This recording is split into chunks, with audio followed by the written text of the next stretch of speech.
Let's bring in Mike Santoli and Peter Schiff of Euro Pacific Capital, also the author of The Real Crash, to hash it out. Let's go with the away team first. Peter, we saw some of your notes in reaction. You are disappointed.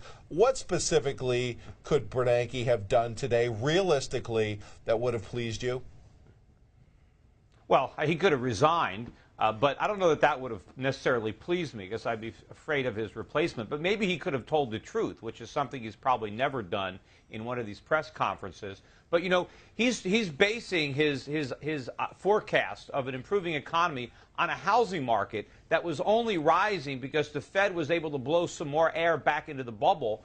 But he can't talk about tapering because he knows he can't do it. Look, mortgage rates, if the Federal Reserve does not start buying more than $85 billion a month of mortgages, we can have a 30-year mortgage rate back above 5% by the end of this year. I mean, now it's right above 4%.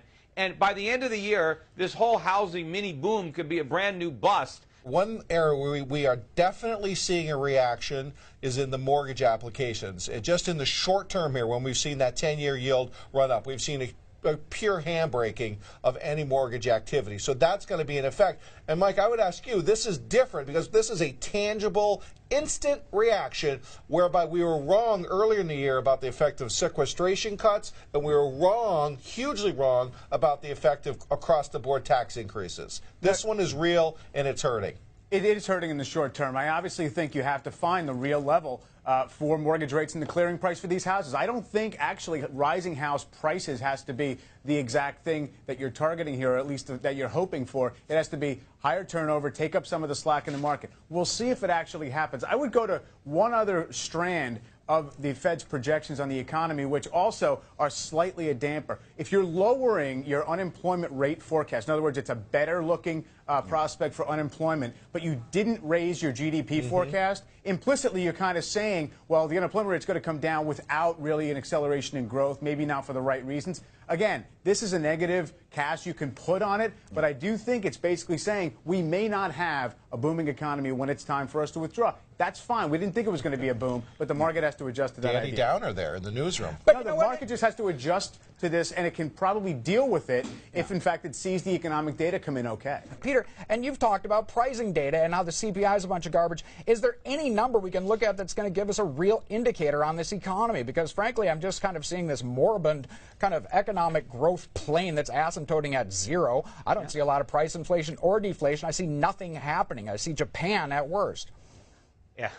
Well, I think you can look at things like the size of our debt, the enormity of the national debt, the unfunded liabilities, the growing trade deficit. I don't pay that out of my pocket. Savings rate. Peter, I don't go to the gas station and say my sinking savings rate as a national economy is a real problem for me. I mean, I'm talking about what we live, yes, our life. That is an objective way to look at the overall success of the economy. Are we richer or are we poorer? Are we growing our liabilities or are we growing our assets? America is getting poorer. We're consuming our way into poverty. We're borrowing from the rest of the world. We're trying to reflate a phony economy based on asset prices like real estate and stocks. Meanwhile, the real economy continues to deteriorate beneath our feet. You can see that if you look at the real numbers. But the Fed is trying to create an illusion by creating inflation. I want to look at the real numbers. I'm dying to look at the real numbers because I don't believe anything that I'm seeing out there. Tell me, please, and put this in the household, Peter. Let's talk, you know, what am I bringing home here? What numbers should I be looking at to tell me about inflation, deflation, whatever's happening? Well, is it my grocery store receipt? Because that's not going higher. What I pay at the pump? Individual households are struggling to make ends meet. Their cost of living is going up. They've had to deplete their savings just to pay the bills.